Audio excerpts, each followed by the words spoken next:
till we restore order across the state. So the cultists or any violent criminal that operates under whatever guise should take this as a clear and firm warning once again. They have an option. You either change for better and opt for a legitimate means of livelihood, or you have the Nigeria Police, Lagos State Command, and the law to contend with.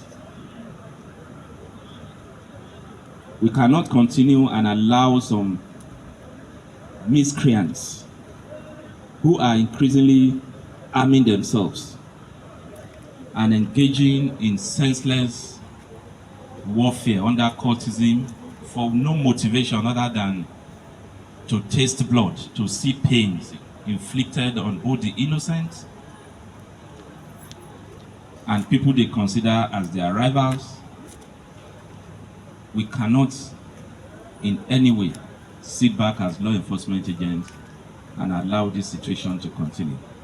So we seek the cooperation of citizens of of Lagos State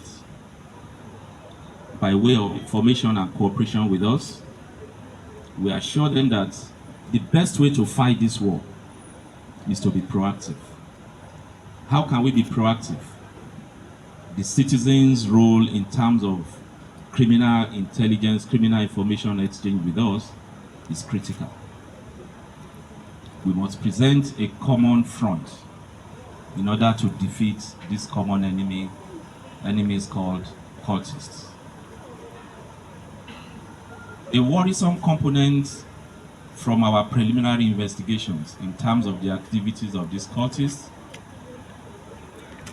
is that it appears some of their supporters or networks have developed capacity to locally fabricate semi-automatic and automatic shotguns.